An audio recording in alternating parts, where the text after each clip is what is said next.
Antes de te apresentar, eu já quero tirar uma dúvida. Sim, Todo psicólogo tem uma psicóloga? claro, é importantíssimo. Até porque somos humanos, temos uma vida. E quem que vai cuidar de algumas questões minhas? Preciso de um outro profissional para me dar esse suporte. E a gente faz supervisão, atendimentos, recebemos também esse atendimento. O nosso CRP É exige, importante, é né? importante. Ah, é uma exigência, né? Claro, até Profissional. se você, principalmente a parte clínica. A parte clínica é importantíssimo você estar também cuidando de você. Graduada em psicologia, formada desde 2011, pós-graduada em terapia de casais, pós-graduada em psicologia forense. Tem aqui inúmeras formações, eu vou pulando aqui, tá? Vou Aham, pensando uma ou outra, né? Eu achei uma aqui interessante que é a avaliação psicológica para posse e porte de armas, aham, né? Tem aqui o curso de definições e proteções quanto à pedofilia, sim. Eu sou né? perita no crime de pedofilia. Perita no crime de pedofilia. Minha Uau! carteirinha eu não trouxe, mas depois eu te dou uma Não, mas eu foto. acredito em você. Curso técnico em atendimento em atendimento psicoterápico, treinamento em habilitações sociais, orientação vocacional. Caramba, é muita coisa. Eu não vou ler tudo. Quem quiser aí, eu posso disponibilizar. Posso O nada, né? Quem currículo, quiser né? contratar, ela passa o currículo. Eu não vou disponibilizar nada. Aham. Mas com vocês, queridos, Cláudia Mello. Obrigada pelo convite, obrigada pela honra de estar aqui com você.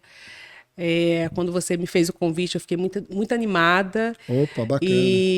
e quis estar aqui por confiar em você, por acreditar no seu Poxa, trabalho. obrigado.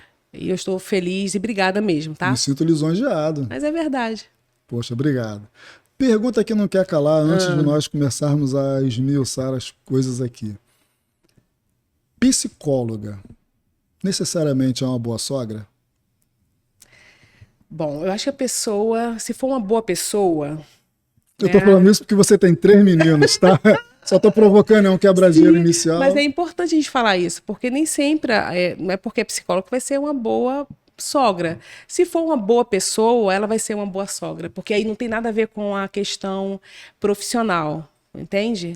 Porque tem psicólogos que não são boas pessoas, como tem médicos e tantos outros profissionais. Então, se a pessoa. Repete isso, que é importante Ah, dizer. Tem psicólogos ou médicos que não necessariamente são boas não pessoas. são boas pessoas.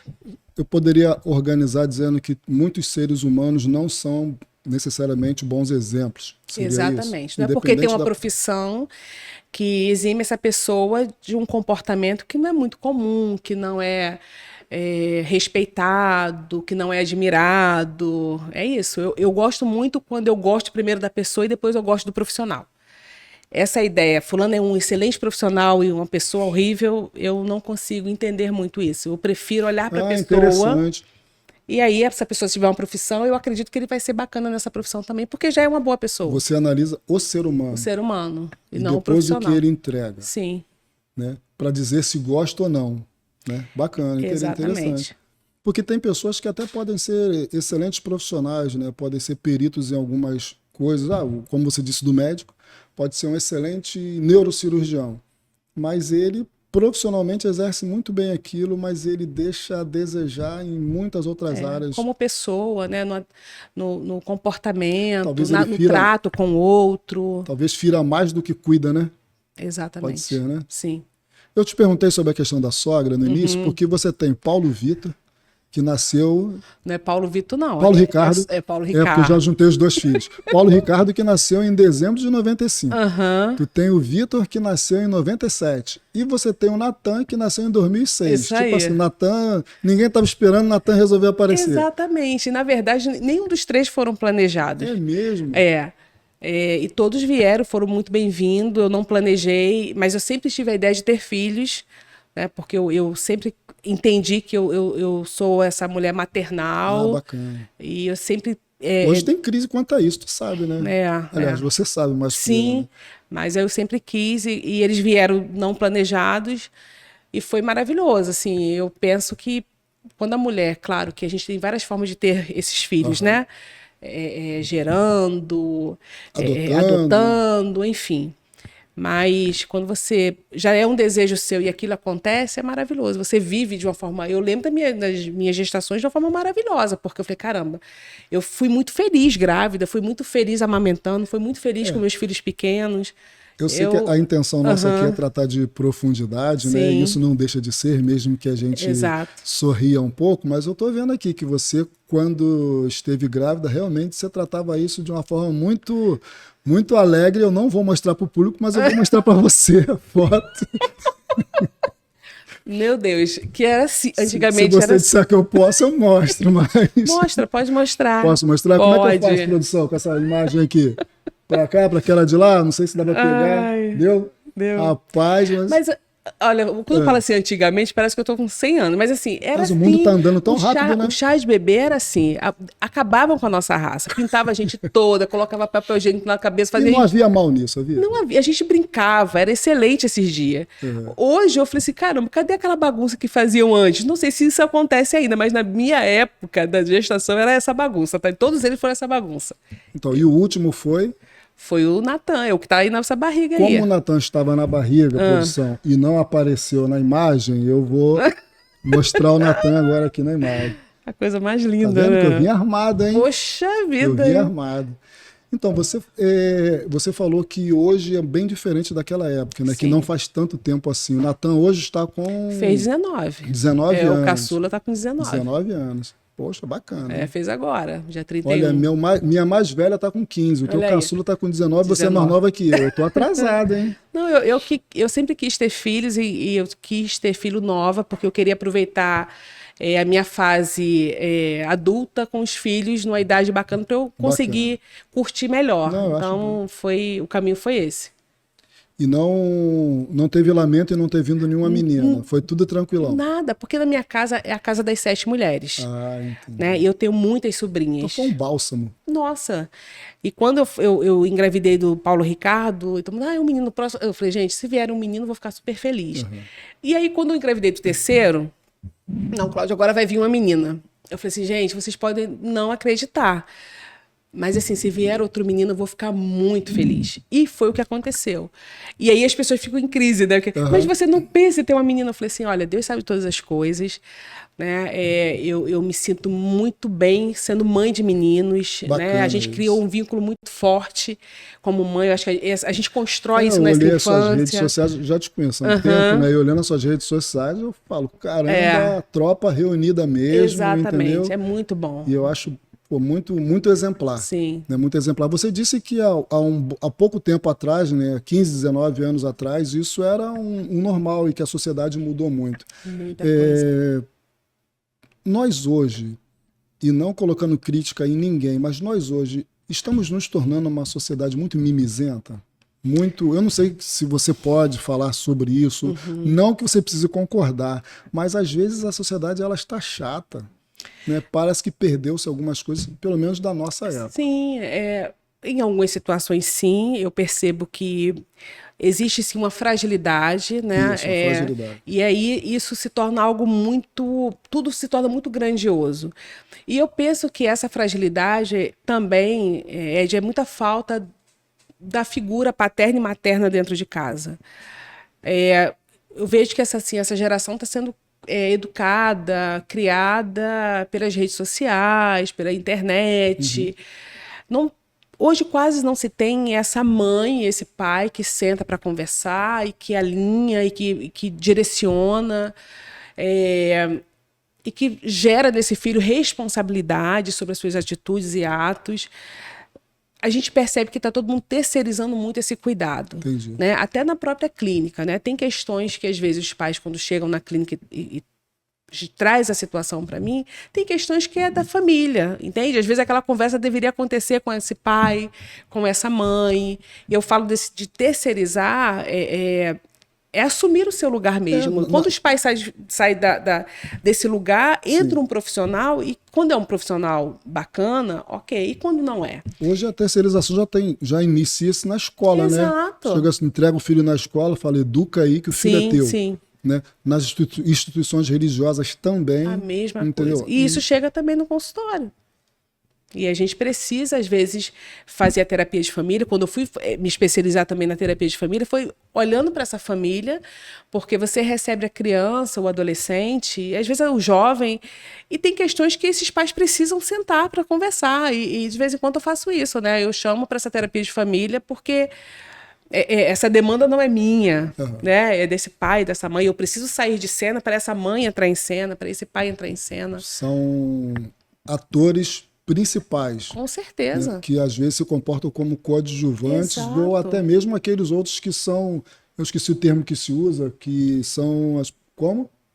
São os figurantes, né? Muitas das vezes os pais se tornam figurantes. Exato. E quando você percebe isso e você traz para esses pais a responsabilidade, inserindo ele no papel dele, o papel que de direito, vamos dizer assim, Sim. eu percebo que esses pais às vezes vão ficando mais seguros, entende que é importante... de direito e de dever, né, Cláudia? Dever, porque precisa realmente assumir.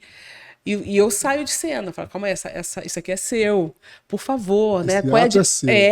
Aí eu entender a dinâmica daquela família, né? A construção da família é esse casal que vai estruturando. E se essa estrutura for frágil, como é que esse filho se encaixa nesse lugar? Como é que esse filho se vê dentro dessa relação? É delicado. E aí um filho que se torna vulnerável na relação paterna, posteriormente se torna um marido, um cônjuge vulnerável, um profissional possivelmente vulnerável. Sim, frágil, extremamente sensível, sem saber se posicionar, com muito medo de dizer a que veio no mundo, sempre com aquela sensação de insegurança, medo, inadequação. São vários sentimentos que a gente percebe que, se isso não for organizado nessa primeira infância, segunda infância, vai se tornar um jovem, um adulto. Tem desdobramentos, né? Com certeza. Aí você vai perceber aquela mulher ou aquele homem com outros conflitos na relação, porque isso não foi organizado nessa primeira infância. Mas tudo é possível. Acho que quando a pessoa se enxerga, fala, caramba, eu preciso melhorar algumas questões em mim, porque é muito sobre esse autoconhecimento, esse espelho, eu me vejo e eu preciso melhorar, e a pessoa busca a clínica, busca um profissional qualificado, eu percebo que essa pessoa se desenvolve, e é maravilhoso, né? Porque é igual o Carl Rogers fala, né? Que a gente só muda quando a gente se aceita. Como é que é isso, Cláudia? Se aceita é quando eu vejo, fala, caramba, eu sei que eu tenho essa dificuldade, eu sei que eu não estou pronta nesse papel, eu sei que eu preciso melhorar nessas questões. Eu me aceito, que eu me vejo com isso, diferente daquela pessoa, não, eu não sou assim, não é o meu jeito, eu estou aqui porque me pediram para vir fazer terapia. Ela não viu... Foi imposto, né? Exato, ela não se viu ainda. Então, dificilmente essa terapia vai vingar. A gente entende que para a pessoa ser curada de algo, ela precisa ter consciência de que ela está doente. Sim. Senão ela não vai se medicar, né?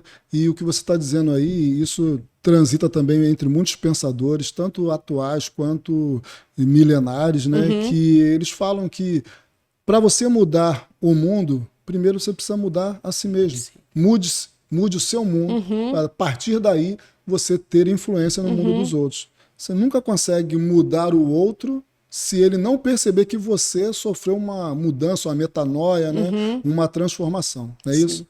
E além dessa mudança para mudar o outro, algumas pessoas que passam pelo processo da terapia, em alguns momentos eles estão satisfeitos, mesmo tendo alguém ao lado que não se melhorou ainda.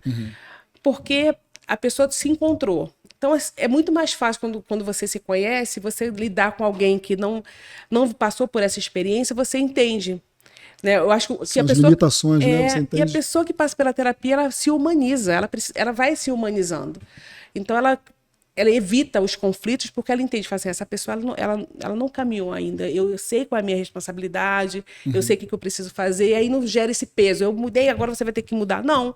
A pessoa entende que, caramba, essa pessoa não passou, eu preciso respeitar. Eu passei por um processo que ela ainda não fez. Exato, então eu não percorri posso. um caminho que ela não percorreu. Isso aí. A partir disso, eu respeito, eu entendo. Isso aí. Eu também era assim. Né? Mais ou menos isso. Por aí. Né? É igual quando a gente identifica as qualidades de quem é fleumático, de quem é... Aí tu vem fazendo os desdobramentos, aí você fala, poxa, ele é fleumático, eu já entendo, já sei como lidar com ele. Ou se tornou. Ele é sanguíneo. E se tornou, né? Se tornou. Porque às vezes aquela ideia da estrutura da identidade, da personalidade, nem sempre aparece dessa maneira. Porque a pessoa pode estar nessa condição. Eu me comporto assim, porque a partir desse comportamento eu tenho um retorno. Entendi. Então a pessoa tem que gritar, tem que falar alto, ou tem que ser mais fechado, mais isolado, para ver se o outro percebe.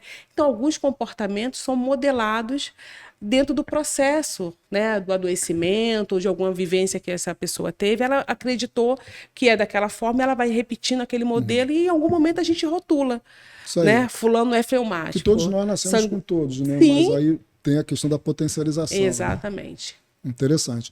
Você falou sobre a questão da ausência dos pais, talvez porque tenha que ter começado no mercado de trabalho, talvez porque não queria ser pai ou mãe, né? Talvez porque o casal se separou e aí um não tem tempo de fazer o que gostaria, enfim, tem umas consequências. Sim. Mas eu queria te perguntar, e aí aqui é a minha última invasão à sua vida privada, e a gente continua aqui a conversa. Há cerca de 20 anos atrás, José Francisco dos Santos se foi. Seu pai. Você reagiu como a isso, né? E mesmo tendo já toda a sua qualificação profissional, mesmo assim, mas era pai. Entendeu? E o pai, tá? Posso mostrar essa foto? Claro que pode. Essa ela quer que eu mostre, olha lá. Ó.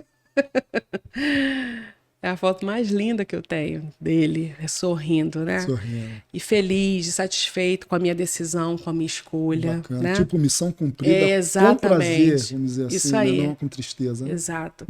E assim, é muito importante você trazer o meu pai, porque meu pai, para mim, é uma referência de homem, modelo de pai, modelo de marido, modelo de amigo, que meu pai era aquele amigo assim... que ele, o que precisasse fazer, ele faria para poder te dar esse suporte, te cuidava. E um homem íntegro, caráter, assim, difícil de ver, tá? Quando eu falo isso, eu fico até com vergonha, porque, assim, Ed, na minha história de vida, olhar para o homem com tantas qualidades, claro, porque é seu pai, você, às vezes os filhos, né, meio que...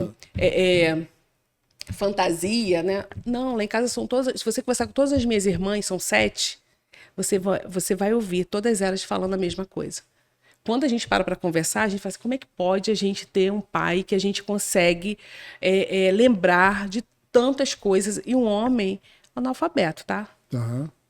Ele só sabia ler o próprio nome. Mas o caráter, ele não necessariamente Quando eu falo gradua né, na escola. Exato. E quando eu falo isso, Ed, porque era um homem que ele passou tanto conhecimento, ele tinha tanta sabedoria, que não foi dentro de uma faculdade, né, na vida. Então, essa estrutura dele de educar esses filhos, dar afeto, sentar para contar história, ele inventava as histórias, tá? E eu adorava, e aí eu lembrava, e depois no outro dia ele queria contar a história, aí ele esquecia de uma parte. Eu falei, pai, e aquela história? E aquele bicho que teve uma festa no céu, um evento que ele contou de uma festa. Ele contava histórias e esquecia, até porque ele não leu as histórias, não é isso? Então era da mente. Exato. E ele criava, ele é extremamente criativo. Bacana. É um homem que, mesmo em alguns momentos, ele teve uma fase que ele esteve alcoólico, né? Ele bebia. E eu fico assim, algumas pessoas falam assim, nossa, fulano quando bebe se transforma. Então, assim, a pessoa não se transforma, ela mostra o que ela é. Então, assim, a gente não tem nenhum trauma do álcool do meu pai, do alcoolismo dele. Aprenderam a lidar com isso? Aprendemos, até porque assim, nada mudava. Ele vinha e contava história, e claro que dormia mais um pouco, minha mãe ficava irritada com isso, né? Normal. Mas como filha, a gente não tem aquela, meu Deus, meu pai bebia, chegava em casa, era uma coisa horrível. Nada disso. Passava despercebido, porque quem ele era também se mostrava até quando ele estava alcoolizado. Entendi. Que era uma excelente pessoa, um homem comprometido com a família, extremamente trabalhador, responsável. A gente fala que ele é um alcoólatra funcional, que é aquele que a vida bebe, mas a vida funciona. Entendi. Não era aquele homem que larga a vida, porque aí a gente fala desse adoecimento, isso aí, né? Isso aí. Ele era um alcoólatra funcional.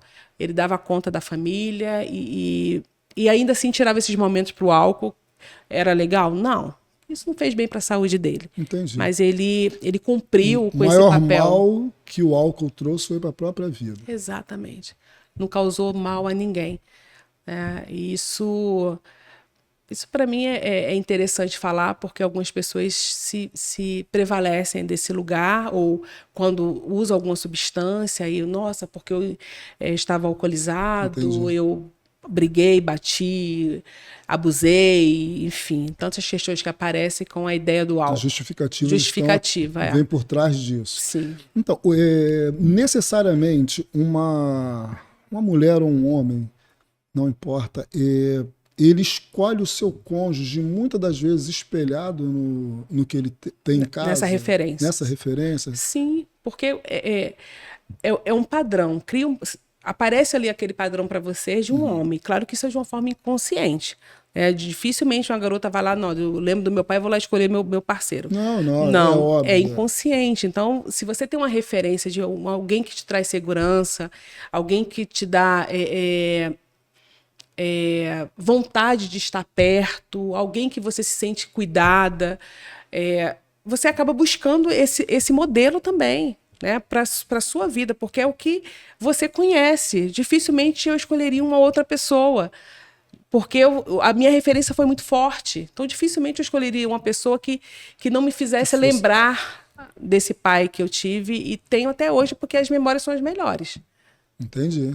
Então, parabéns aí pro Paulo, que entendeu como é que seu pai era, falou assim, vou copiar ele, vou copiá-lo porque eu vou ficar bem Isso aí, ele deu sorte. Eu conheço teu marido, ele é uma excelente pessoa, ele é, sim, um cara sim. que dificilmente quem conhece não se apaixona. É verdade. Né? Tem aqui na plateia aqui um amigo que o conhece e sabe que ele é assim.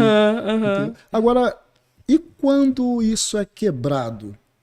No seguinte sentido, eu tenho aqui anotado casos que aconteceram recentemente de tentativas de feminicídio ou até mesmo crimes que realmente aconteceram, chegaram às vias de fato. Por exemplo, eu tenho o caso da Juliana Soares, que ela foi agredida no elevador com cerca de 61 socos.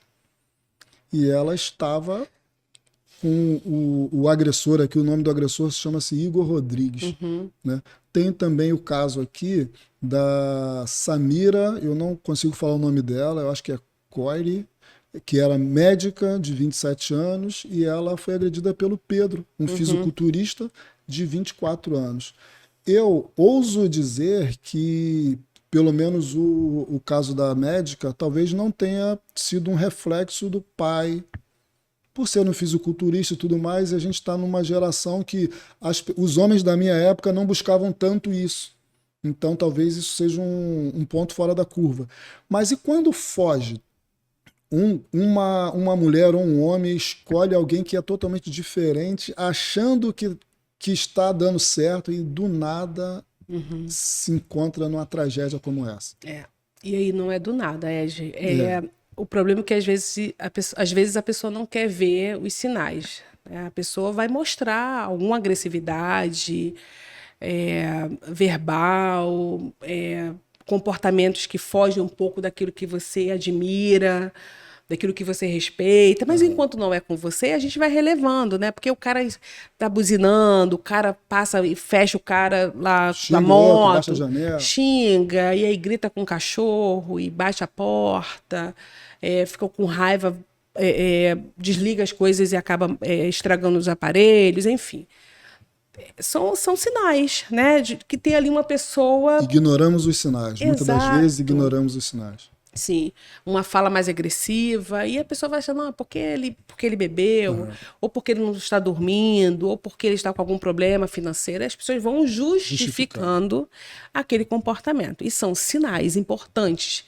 Geralmente, quando a gente para ouvir essa mulher, quando elas sobrevivem, que a gente tem que lembrar disso, né? Quando elas sobrevivem, elas relatam, né, pra gente, olha, Cláudia, há 3 anos, eu lembro que no namoro, eu lembro que teve uma cena no nosso noivado, aí eu lembro quando meu filho nasceu, eu lembro quando alguém teve foi lá... faísca, né, Cláudia? Antes de pegar fogo, teve a faísca. Exatamente. Só que a gente releva e justifica aquele comportamento. Porque, assim, como é que você, às vezes, termina um relacionamento porque o cara quebrou a televisão? Entendi, Mas só foi a televisão, Cláudio, que o cara quebrou. Né? Se você leva isso para um gabinete, se você leva isso para qualquer um outro lugar, quando a gente pensa dentro da religião, é muito sobre, mas só foi a televisão. Correto. O cara estava chateado, mas isso foi um sinal que esse homem está descompensado. Esse A homem... próxima tela pode ser o rosto da pessoa. Exatamente. Mas quem é que vai dar suporte, quem vai validar essa fala? Porque só foi a televisão que ela quebrou, que ele quebrou. Quantas mulheres já apanharam e ainda assim continuem ali, porque ele vai mudar, ele vai. Depende muito de você. Você, como uma mulher sábia, você precisa ter mais paciência, precisa acolher esse homem, que em algum momento ele vai mudar, e às vezes esse homem não vai mudar. Cláudio, porque está na estrutura dele aquilo. Você está falando é interessante porque tanto no relato posterior da Samira, que passou no Fantástico, quanto da Juliana, que nas próprias redes sociais dela ela colocou, ambos os casos houve os sinais.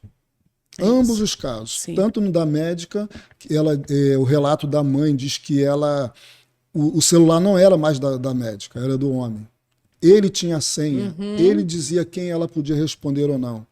Tanto que ele ficou chateado com ela em uma festa, foi embora e a agrediu. Já a Juliana, que é da questão do elevador, o rapaz, segundo a mãe, já afastava ela das amigas, já foi criando barreiras. Que é muito comum, né? Isolar. Normal, né? Isolar a pessoa. Aí depois ele tem posse dela e aí faz o que quer, né? Vamos dizer assim. Porque quando a pessoa se sente sozinha e fragilizada, dificilmente ela abre mão daquela relação, porque é só o que restou. Né? Você já não tem mais contato com seus amigos, com seus familiares, então aquela pessoa fica seu ponto, fica sendo seu lugar seguro, vamos dizer assim. Mesmo sendo um lugar inseguro, é seguro porque é o que você tem. É o que tem. Então, assim, como é que eu vou abrir mão? Só sobrou isso. Não, ele vai mudar. Não, deixa eu ir abrindo mão, porque talvez ele vai ficar melhor quando eu cedo meu telefone, quando eu deixo de sair com as minhas amigas, quando eu deixo de estar com a minha família de origem, quando eu deixo de trabalhar, ou quando eu deixo de fazer, ou usar aquela roupa. Enfim, tantas questões que aparecem. Quando você vai abrindo, acreditando que essa pessoa, a partir dessa sua mudança, ele vai melhorar, não vai melhorar, porque a estrutura dessa pessoa é essa. A gente fala esse nível de agressividade altíssima, além do nível de agressividade, a gente tem que olhar que caráter é esse, né? Que estrutura de personalidade é essa que faz com que você se sinta refém dessa pessoa. O tempo todo você precisa estar se modelando para ser bem-vinda, aceita, admirada. E aí, quando essa mulher entrega aquilo que o outro quer, aí ela é supervalorizada. E aí essa mulher também acaba se acostumando, né? Sim. Com esse abraço mais demorado, com essas rosas que recebe, com esse jantar, enfim, com um presente que se ganha. Quando ela mesma poderia dar rosas para ela. Exato. Né? Eu falo muito na roda terapêutica, que eu amo a roda terapêutica, né? Que eu faço lá no Instituto Vieira, quando eu falo assim, eu me pego, eu faço até assim com a minha mão, me levo para o cinema, me levo para tomar um chá, me levo para passear, eu não preciso. É bacana se você tiver alguém para ir junto, ótimo, mas se não tiver, faça você por você, leve você para um lugar bacana e tá tudo certo. Tem um versículo, né? Na verdade é um mandamento, né? Que é o segundo mandamento mais importante. Amar ao próximo como a si mesmo. A si mesmo. Se você não se ama, como você pode amar ao outro? Não tem como. Como você pode exigir que o outro te ame se você em nenhum momento se mostrou amada? Você não tem nem referência de amor com você.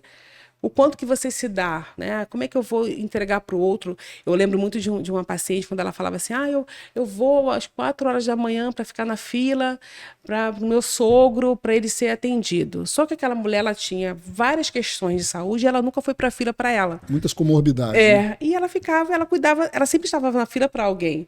E nunca por ela. Então eu penso, ok, ela não estava cuidando dela, mas ela esperava um reconhecimento, né? Ela queria se sentir amada por aquela ação. E aí quando você vem trabalhando para ela se ver, né, como sujeito da sua própria história, e aí as coisas mudam, e essa mulher aprende a dizer não e sim para ela, que não é ser egoísta, mas calma aí, o que eu estou fazendo com a minha vida que eu não me coloco nessa agenda?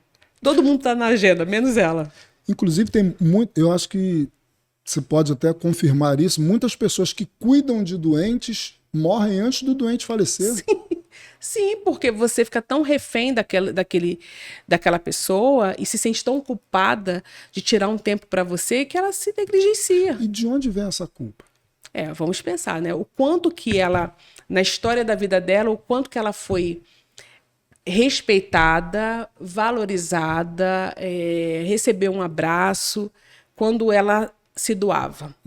Se é uma criança que todas as vezes que ela arruma a casa, organiza as coisas, ela só recebe um abraço, um elogio a partir dessa realização, ela fica condicionada. É um pagamento. Ela fica condicionada a receber afeto dessa maneira. Então ela entende que ela precisa fazer para ser vista.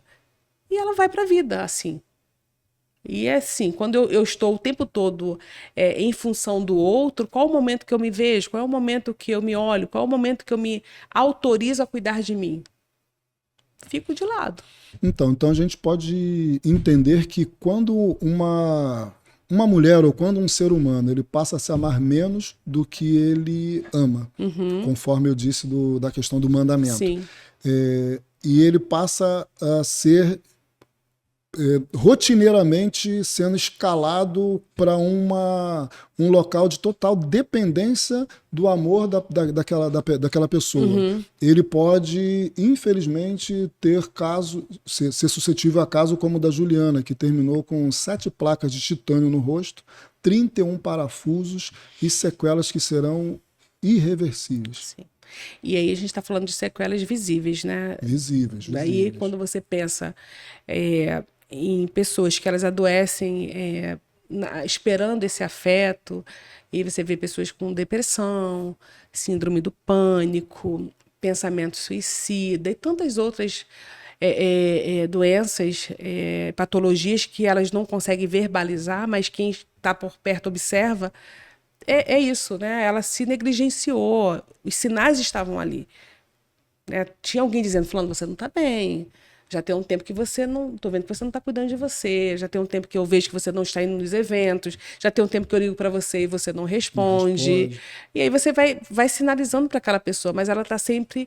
Fala igual do Pequeno Príncipe, eu amo o livrinho do Pequeno Príncipe, que não é um livro para criança, é um livro para adulto, né? Quando ele fala, quando a gente justifica nossas ações como eu estou cansada. Né? Eu te chamar para algum evento e você falar, pô, Cláudia, não vou não, porque eu estou muito cansado. A palavra eu estou cansada justifica, a gente não questiona mais nada. A gente recebe aquilo como uma informação importante, a partir dali eu não vou chamar mais, porque eu entendi que aquela pessoa está cansada. Mas é uma fala muito comum. Quando eu não consigo estar, eu falo que estou cansada porque eu não quero abrir Chegou as ao portas. limite não significa que você não tenha que invadir esse espaço para poder ajudar. Exatamente. Tem muito a ver com isso. Ó. Napoleão Hill fala assim, antes de conquistar o mundo, conquiste a si mesmo. Tem a ver com isso? Tem. Porque conquistar a si mesmo, acho que parte muito desse autoconhecimento, né? Conquistar é você valorizar, né? Quem você respeitar os seus limites, te colocar no lugar importante, essa valorização, essa conquista. Eu sei quem eu sou, né? Eu conheço como eu estou, conheço quem está perto de mim, e aí eu vou abrindo portas e fechando portas para o meu conforto. Cláudia, mas assim não fica esquisito? Não.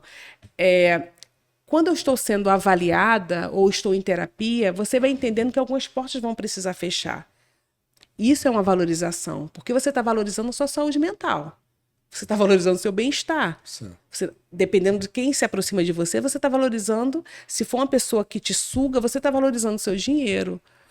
Né? Se é alguém que só chega perto de você para vomitar, você sai desse lugar de balde. Eu falo assim, várias pessoas são baldes, né, por aí, e às vezes a gente quer fazer outro de balde. O balde é quando você vomita e você não quer resolver aquele problema. Eu como algo que me faz mal, vou lá e vomito. No outro dia eu como aquele mesmo alimento que me faz mal, vou lá e vomito. E algumas pessoas vivem assim. Então, assim, eu preciso... qual foi a palavra que você usou? Eu preciso me... Não é valorizar, não. Vamos ver aqui agora. Conquistar. Né? Isso? Antes de conquistar o mundo, conquiste a si mesmo. Exato, é por aí. Você conquista um lugar para você, um lugar de destaque. um lugar que você se sente dono da sua própria história. Será que funciona? Eu ouvi esses dias uma pessoa dizendo o seguinte, é um terapeuta, né? Quando alguém vier te contar uma tragédia, conta uma vitória para ela. Quando ela de novo vier te contar uma notícia ruim, conta uma notícia boa. Até o ponto de que ela vai desistir de ficar te usando para contar coisas ruins, porque vai entender que você não se alimenta de coisas ruins e que, se ela quiser, você vai dar coisas boas para ela se alimentar. Porque cada caso é um caso, né? Se a pessoa, você percebe que essa pessoa... Eu gosto de conversar com o psicólogo por isso. Nem tudo é assim, ó, é uma linha reta. Não, sempre tem atenuantes, até porque cada um de nós somos únicos, né? Cada um funciona de uma forma. Exato, a gente tem que parar para pensar, né? Essa pessoa sempre foi assim, pessimista? Essa pessoa sempre teve esse olhar distorcido para a realidade? Ou essa pessoa está numa fase que ela já está trazendo para você tudo aquilo que não é bacana, ou ela tem um olhar muito pessimista para o futuro? Às vezes a pessoa está numa fase que ela está adoecida, está deprimida. Ou essa pessoa é pessimista na vida, e aí a gente fala que precisar modelar esses pensamentos. Quando eu falo da terapia cognitiva comportamental, que a gente fala sobre a situação, pensamento, emoção, comportamento e consequência. A gente repete isso aí. Dentro da terapia cognitivo comportamental, a gente fala sobre essa organização, né? Que é sobre situação, o que aconteceu, a partir dessa situação eu pensei o quê, com esses pensamentos, quais foram as emoções que eu senti, com essas emoções eu me comportei como, que eu fiz, né? E com esse comportamento, qual foi a consequência que eu tive? Isso é para a vida. Eu sempre conto uma historinha que Isso parece um pouquinho com as peneiras, né? Com a teoria das 3 peneiras. Em outro sentido, Em outro sentido. Mas sim. E aí vamos imaginar. Você conta uma história. Vamos imaginar, eu falo assim, eu estou passando na rua, aí eu encontro o Ed. Sim. O Ed passa correndo, passa ali aqui na rua, quase do lado do outro, mas eu vejo o Ed, ele me vê, mas ele não me cumprimenta, eu também estou agitada, passo correndo. Essa foi a situação. Sim. Aí logo pode vir um pensamento, caramba, estranho, o Ed não falou comigo, será que tá com raiva de mim? O cara ignorante, grosseiro, nem me deu não atenção, falou comigo? nariz em pé. Aí já vem esse pensamento. Por causa dessa situação normal, que passou não comigo, tá? Porque eu tento ser mais atencioso possível. Mas acontece com todo mundo. Passou ao meu lado, não falou comigo, aí primeiro vem esse pensamento, será que ele tá com raiva de mim? Aconteceu alguma coisa? Aí vem um sentimento, tristeza ou raiva, naquele primeiro momento. Nos dias de hoje, o comportamento é o quê? A gente fala do bloqueia, exclui. Isso aí. Né? O comportamento é esse. A consequência disso é que você vai perder, às vezes, uma pessoa muito bacana. Que por uma situação, você já fechou o diagnóstico. Essa pessoa não é boa, não quer saber de mim, me desprezou. E é raro, mas acontece muito, né? Essa questão da pessoa estar passando por outra na rua e não vê, a cabeça não está ali, está em outro problema, está no automático, não está nem vendo ao entorno. Sim. E aí vamos pegar a mesma situação. Sim. O Ed passando e eu passando. Aí eu vejo o Ed, cara, vi o Ed, ele não falou comigo, aí vem um pensamento, será que aconteceu alguma coisa com ele? Não sei, eu vi ele agitado, eu fiquei preocupada. O sentimento de preocupação. Qual é o meu comportamento? Vou enviar uma mensagem para ele, Ed, tudo bom? Eu te vi passando, você estava correndo, aconteceu alguma coisa? Qual é a consequência disso? Está precisando de alguma coisa? A consequência disso é o Ed retornar. Falar, não, Cláudio, eu estava na correria, estava atrasado, estava levando tal coisa, tinha que resolver tal coisa. Pô, mas está tudo bem. A consequência disso é uma relação mais forte, porque você percebeu que alguém se preocupou. E com essa preocupação gerou uma conversa, gerou uma disponibilidade. Eu estou aqui se você precisar. Entende que a mesma situação, você pode fazer ela acontecer de forma diferente. 2 pessoas. Na faculdade a gente aprende isso, né? Que aconteceu uma ação como essa. E se você tiver 3 espectadores observando, cada uma verá de uma forma e nem toda a verdade é exata e nem tudo que foi dito significa que realmente está correto. Então essa pessoa que é pessimista, geralmente ela vai ver dessa forma. A pessoa não quis falar comigo, me ignorou, vou bloquear, vou excluir. E aí, quando você começa a trabalhar com essa pessoa que já tem esses pensamentos distorcidos da realidade, você começa a trabalhar ela, colocar ela para repensar sobre a cena. Olha, vamos rever essa cena?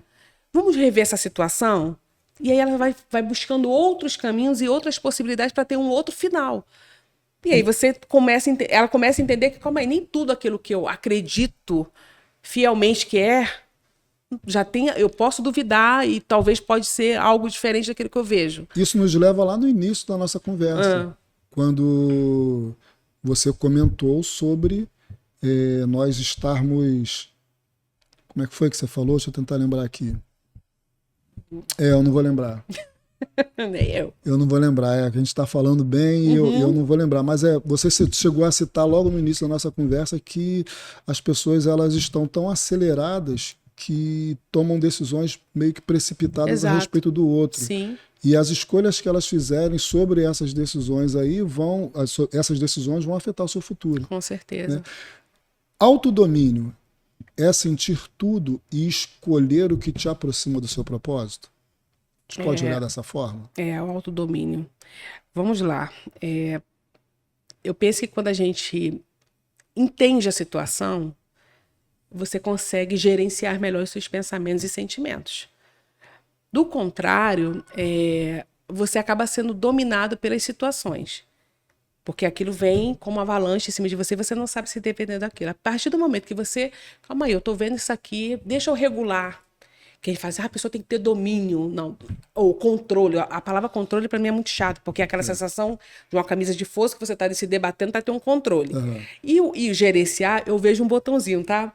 Aquela coisa que você aumenta o volume, diminui o volume. É isso. Então, você aprender a se gerenciar é você colocar o sentimento adequado para aquela situação. Não ser passiva diante de algumas situações e nem ser uma pessoa sem freio.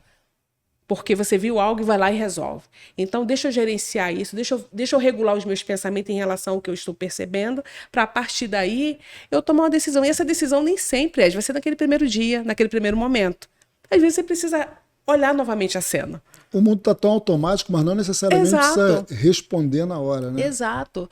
Aí a gente precisa aprender até com alguns peritos, né? Quando a gente pensa no crime, é horrível falar isso, mas é importante. Quando eles veem uma cena, eles voltam novamente naquela cena, eles refazem a cena. Deixa eu ver, sei lá, esse corpo estava aqui, ou deixa eu ver a pressão que essa pessoa caindo desse andar, se ela se joga, a pressão que é, se ela... distância, se foi empurrado ou se pulou. Exatamente. Né? Então, a gente, para esse tipo de profissionais, eles têm um cuidado, né, na fala, no posicionamento. Talvez por isso que demore um período maior do que nós... pobres mortais esperávamos que fosse resolvido. Né? Às vezes demora 30 dias para dar resposta se foi ou não foi um crime. Exato. Né? Às vezes, é o cuidado. É o cuidado. E a gente, às vezes, não tem esse cuidado e tudo que está próximo e que se move, a gente quer reagir, a gente quer resolver, a gente quer dar uma palavra, a gente quer se posicionar. E, às vezes, a gente não precisa se posicionar naquele primeiro momento. Às vezes, você nem vai precisar se posicionar, porque o seu silêncio vai dizer muitas coisas também. E isso daí é mais ou menos matar na unha o inimigo, não é não? Matar na unha é horrível, gente. Não, mas é mais ou Alguém menos já morreu, já te mataram na unha? Quando faz uma alusão ao piolho, né? Normalmente é isso que se faz, né? Assim, pô, matou na unha, fulano ali, ó, nem deu crédito. E aí quando a gente entende que a pessoa não tá te matando na unha, mas a pessoa tá fazendo você repensar na sua fala. Imagina se eu falo com você de qualquer forma e você não me responde. Aquilo vai ficar em mim e vai, caramba, aí me faz repensar o meu comportamento. A partir daí, talvez eu vá chegar. Pô, naquele dia não foi legal, cara. Eu falei desse jeito, eu tive essa ação, ou... E tira uma dúvida. Você tem recebido ou já recebeu no seu consultório pacientes referentes à nossa modernidade hoje que possam ter dito para você assim, poxa aqui, ó, mas olha como me respondeu no WhatsApp, em texto. Em texto é horrível, você não tem ponto, não tem interrogação, não tem exclamação, não tem vírgula, não tem entonação. Sim. Então, às vezes, você acha que a pessoa respondeu algo com ignorância e ela não está confirmando algo.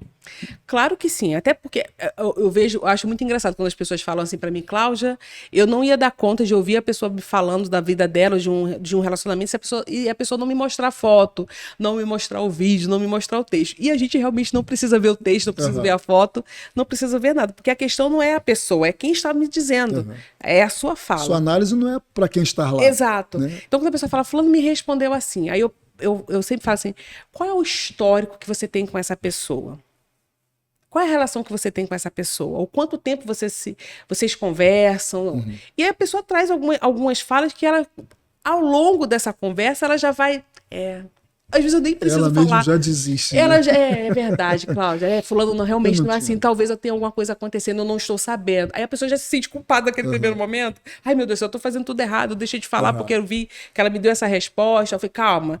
Eu sei que é importante você acolher o que você sentiu, mas é importante você olhar novamente, já que você tem uma história com essa pessoa. Não é uma palavra, um texto que vai trazer para você uma distorção de quem é a pessoa para você. Agora, essa pessoa, o comportamento dela sempre foi assim. Ou você não tem nenhum contato com essa pessoa, encontrou 1 ou 2 vezes, você já está fazendo, você já está julgando, já está criando um perfil dessa pessoa. Calma aí, como é que é o histórico? Porque o histórico da pessoa diz muitas coisas pra gente também. O passado, ele é necessariamente o pior inimigo do presente, não? Depende. Eu adoro, depende. Depende, porque tem passado que não se resolve. Cláudia, como é que é isso? Como que é isso? Tem passado que é muito delicado. Algumas pessoas elas vão se esconder dentro de alguns lugares, profissões e religiões para esconder um passado. Mas o passado sempre estará presente porque tem a ver muito com o caráter dessa pessoa. Nós falamos antes que, a exemplo do seu pai, que não era a formação que o fez ser um excelente Exatamente. Homem. Então, vamos pensar num caso... O oposto também acontece. Né? Acontece. Eu vou pegar um caso bem pesado, mas é importante eu citar essa questão. Quando você pensa numa pessoa que tem um problema com pedofilia, Sim. que a gente fala de uma pessoa perversa, né? O perverso. E em algum momento ele vai para a religião, ele pode ir para o catolicismo, ele pode ir para a igreja evangélica, para o espiritismo e tudo mais, mas é uma pessoa, dentro dos nossos estudos, a gente entende que essa pessoa, isso está na estrutura dele, né? E não é doentinho, não. É uma pessoa que ela sabe exatamente o que está fazendo, porque ela primeiro vai... Eu quero ter acesso aos filhos do Ed, então eu preciso... Né? Exatamente, eu preciso criar um vínculo com o Ed, eu preciso me aproximar dele para ele confiar em mim, para a partir dessa confiança eu ter acesso aos filhos dele, à casa dele, enfim. Certo. Então, quando eu falo desse passado sempre estará presente, essa pessoa que teve esse histórico e, de repente, ele está numa função, ele vai ficar na rede das criancinhas.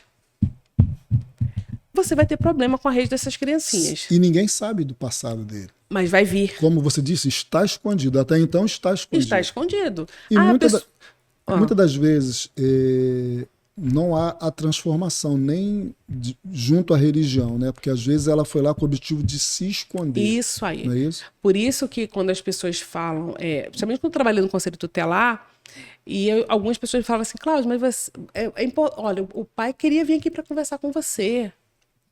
Ou até mesmo na clínica, né? Cláudia, fulano queria vir aqui conversar com você. Eu falei assim, não, eu atendo só a vítima. Porque o abusador, né, o pedófilo em especial, ele só vai quando ele é intimado. Né? Ele não chega na clínica, poxa, Cláudia, eu vim aqui porque eu tenho pensamentos, né? De vez em quando eu busco esses tipos de informação e isso me perturba. É diferente. Ele vem intimado. Se a pessoa está ali intimado, ele não vai resolver, ele quer... Curioso, raramente então pedófilo ele se predispõe aí para se curar. Exato, assim. Porque ele entende que não é uma questão da cura, isso está na estrutura dele, ele é um perverso, ele é assim. É a mesma coisa um psicopata. O psicopata não vai lá dizer, olha só, Cláudia, eu não... As coisas acontecem, eu não tenho raiva, também eu não tenho alegria, eu também não sofro, eu não me sinto culpado. Não. Entendi. Ele não chega na terapia para trazer essas dores. Ele não vai pedir socorro. Não vai pedir socorro. Por isso que, assim, eu quero levantar esse tema aqui, mas talvez você não coloque, mas a gente precisa ter muito cuidado com as pessoas. No que depender de mim, vai tudo pro ar, tá? A gente precisa ter alguns cuidados dessas pessoas que assumem algumas funções em determinados lugares. Sim. Isso eu estou falando até mesmo dentro do trabalho, Sim. de alguns trabalhos, que vai trabalhar com criança, adolescente, e que às vezes a gente esquece de olhar para esse histórico dessa pessoa. Mas fulano é legal hoje, mas tá. O pedófilo é mais difícil ele de o identificar, e a gente estava falando dos agressores, né, das mulheres e tudo mais e tal, que tem as fagulhas até chegar ao fogo, né? O pedófilo é mais complicado de se Muito mais, porque ele é a pessoa que todo mundo quer por perto. Ele é o amigo, é o que dá presente, é o que dá atenção. Exato. Só que a gente sempre tem que desconfiar dos excessos. Entendi. Eu sempre falo, eu sou uma mãe de 3 filhos, né? E uma mãe, ela tem hora que você não quer o filho perto, porque você está cansado, você está exausta. O pedófilo está sempre disponível. Olha isso. O pedófilo não cansa, ele vai brincar com seu filho o dia inteiro. Mais do que com o próprio filho. Mais com o próprio filho. Ele vai brincar com seu filho o dia inteiro, ele vai estar disponível para levar para passear. Ele está ali com muita energia para isso. Então, a gente tem que desconfiar desses excessos. E outra coisa, sempre um alerta que eu dou, não terceirize os seus cuidados para uma pessoa que é muito legal. Terceirizar o cuidado não, coloca para dormir, fica o final de semana com ele, leva para passear enquanto eu estou fazendo tal coisa, porque esse tipo de perversos, eles entram nas fragilidades da família. Ele entra no espaço, né? Na fragilidade. Sim. Se ele percebe uma família frágil, uma mãe extremamente cansada, um pai ausente, uma mãe com um filho que o pai foi embora, ele está sempre por ali. Disponível. Olha isso. Então, desconfio dos excessos. Tá bom demais. Se a pessoa não cansa, eu não aguento meu filho, essa pessoa tá aguentando. Não tem sono, a criança joga a criança para cima e brinca e roda. Calma aí, o adulto quer conversar com o adulto. A motivação dele, na verdade, é para... Ele está construindo, uma construção para chegar aonde ele quer, que é fazer o mal à criança. Porque quem vai duvidar dessa pessoa super legal e solícita? Não vai. Não vai. É o álibi perfeito. Perfeito. Você vai desconfiar daquela pessoa esquisita, estranha, calada, que não está por perto. Você não vai confiar os seus filhos ou alguém que está aos seus cuidados com aquela pessoa porque você não o conhece. E o pedófilo, ele faz questão de você o conhecer. Né? Ele traz você para a vida dele. Né? E quando eu falo dele, também tem mulheres, tá? Mulheres também, só que elas quase não são pegas, mas assim, também tem, né, pacientes que já foram abusadas por mulheres, por babá. Entendi. Por aí. Olha... São vários assuntos, né? Não, mas... Inclusive, já faço uma pausa para o seguinte. Eu tenho aqui uma lista de perguntas para lhe fazer, né? Porque para mim é um privilégio receber você aqui. Obrigada. Né? Sabendo que você é disputadíssima, além de ter a sua clínica, além de ter as suas ocupações profissionais em alguns segmentos públicos, né? Eu sei que você é disputada por rádios, por TVs, porque sempre que explode um caso como o do Ítalo, como o das meninas que infelizmente foram agredidas, como o da outra que na comunidade ela foi assassinada porque não quis sair com o chefão lá do tráfico. E você hoje está me dando atenção e uma hora de qualidade. Isso não é só para mim, isso é para todos que precisam e que gostam do assunto. Sim. A psicóloga ou o psicólogo, ele, por natureza da profissão, é um provocador? Eu acho que... Eu não vejo como um provocador, não. Eu vejo uma pessoa que ela é muito mais atenta. Né? Um detetive. Não, é muito mais... Ela não fica querendo... fica pesquisando ou entendendo, querendo saber do outro. Ela é muito mais atenta às necessidades. Ela tem essa sensibilidade. Eu penso que o profissional ele tem essa... A maioria das pessoas que eu conheço está na psicologia, porque a psicologia ela escolhe a gente, Ed. Né? Hoje eu vejo que as pessoas estão escolhendo a psicologia por outros viés, não pelo que não pelo genuíno, né? Do caramba, eu me interesso. Não sei se a palavra é essa, mas não pelo propósito, né? Tipo, eu acho que eu tenho essas atribuições e isso me aponta para esse caminho e com esse caminho eu posso ajudar essas pessoas. Sim. Não é muito por esse propósito. Talvez seja mais financeiro, status. Sim, aquela ideia, né? Não, todo mundo conversa comigo. Eu falo do balde, né? As pessoas gostam de falar comigo as coisas. Às vezes a pessoa tá... às vezes a pessoa está sendo só um balde só e ela está achando que está fazendo. Que ela não tem competência para resolver ou ajudar a resolver os problemas. Porque é sobre a escuta, né? O psicólogo não vem com aquela ideia do vou resolver. Ele precisa aprender a ouvir.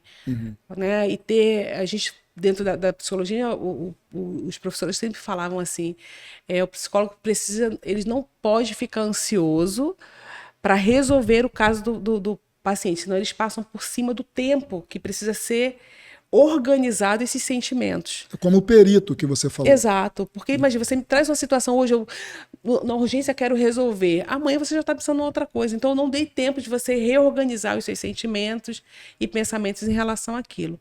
Então a psicologia, como para mim ela apareceu aos 9 anos de idade, assistindo Silva Popovic, gente, eu sei que não é da geração do pessoal eu aqui, não lembro do que é mas... isso. Talvez aqui o pessoal sabe, mas eu não lembro. Pois é, Silvia Popovic, eu gostava dos programas dela. Não era um programa para criança, mas eu assistia porque eu gostava, que era sempre aqueles casos de família. Casos de família. Que não é esses casos que acontecem hoje, aquela coisa que não é bacana de assistir. Mas ela sempre trazia um tema sobre famílias, relacionamento, e no final sempre tinha um psicólogo, um psicanalista, um psiquiatra que trazia uma resolução daquele problema e às vezes dava um direcionamento. E eu, com 9 anos de idade, eu já era velha. E eu achava aquilo muito... com 9 anos de idade já era velha? Velha. Ah, tá. O seu perfil, né? A minha escuta. Entendi, a sua escuta. E eu ficava ouvindo aquilo, para mim fazia todo sentido. E antes da Silvia Popovic, que era da TV que eu assistia, eu ouvia muito rádio. Então, eu ouvia... Rádio é uma escola, né? Eu ouvia Enio Barbosa. Também, com certeza, eu pensava que também não é da minha época. Não é da sua época, é da minha época. Minha mãe ouvia muito rádio, meu pai ouvia muito rádio. E eu ouvia Enio Barbosa. E nas histórias do Enio Barbosa, que era um programa, que era tipo uma telenovela, passava muitas cenas. Eu imaginava que na minha cabeça era um monte de miniatura dentro do rádio, olha só. A criatividade do seu pai Total, em você. E eu ficava ouvindo aqui e os casos eram horrorosos, tá? E o homem pegou e deu 1, 2, 3, 4 facadas e a mulher gritava. Então ele fazia todas... a patrulha da cidade. Quase isso, mas era... Me denunciei agora. Mas era o Enio Barbosa desse programa. Entendi. E ele fazia as cenas da mulher gritando, o cara batendo. E ele fazia vários tons de voz. E eu ficava quietinho no sofá, ouvindo aquelas histórias. E não ficava perturbada depois. Entendi. Quando eu vou estudar, os primeiros casos, que a Márcia Tarcinari, que era minha supervisora, minha professora, e supervisionava os casos que eu atendia, ela...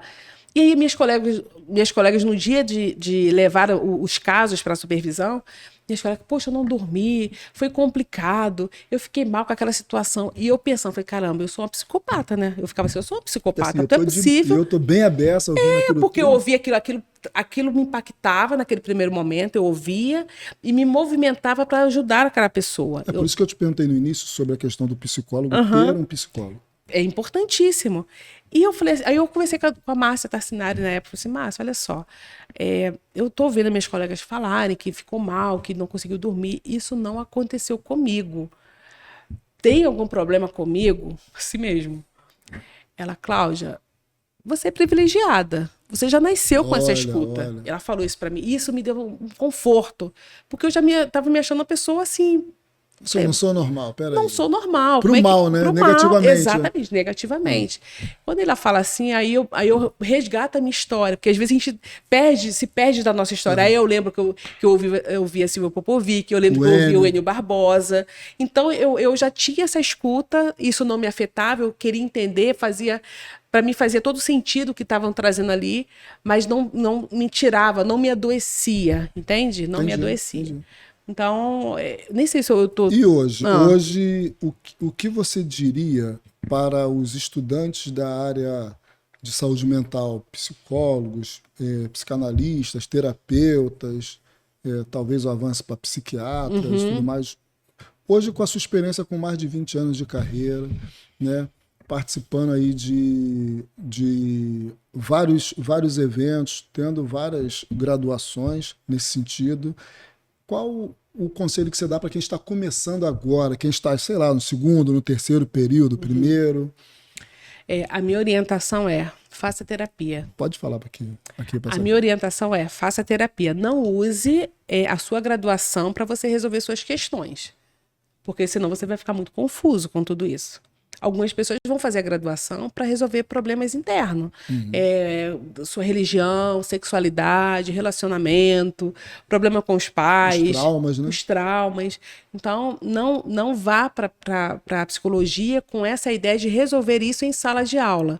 porque nunca você fará isso. A terapia acontece no espaço adequado da terapia. Nunca você ouvindo uma aula sobre psicopatologia, a partir daí eu entendi o que... Não, né? Você vai ficar muito mais confuso. Então, a minha orientação é, se você acredita que você pode cuidar do outro, primeiro cuide de você. Voltamos lá para o nosso... Exato, cuide de você, resolva as suas questões, porque vai chegar um momento que você vai começar a fazer os seus atendimentos. Se você não estiver resolvido ou resolvida, você vai ter dificuldade em dar suporte àquela pessoa ou ter uma escuta limpa. Entendi. Que essa a escuta, sem ruído, né? Exato, não vai interferir com a sua história que não está resolvida. E aí você vê aquele profissional completamente descompensado. A palavra é essa, descompensado, porque está atendendo algo que... Porque assim, as coisas humanas, elas se repetem. Isso aí. Não tem jeito, você vai ouvir... A receita está por aí, né? A pessoa vai acabar pegando a sua. Uma hora você vai se deparar com a sua história, e você vai assim, caramba, né? Imagina, eu tô atendendo e eu não resolvi a questão do meu luto com meu pai. Eu vou atender alguém que perdeu o pai. Eu não vou conseguir fazer um bom atendimento, porque eu vou estar tão adoecida ainda dessas histórias que eu não vou conseguir ter uma escuta qualificada. Se torna um amigo, vai chorar junto, mas não vai tirar a pessoa do labirinto que ela está. Exatamente. Falando em labirinto, vou te entregar o meu livro. Ai, coisa boa. Só lembrando que tem uma história sua dentro do meu livro. Sim, sim. Tá? Na parte da depressão. Queria te agradecer por ter participado aí, me passando uma das suas dos seus cases de sucesso. Tá?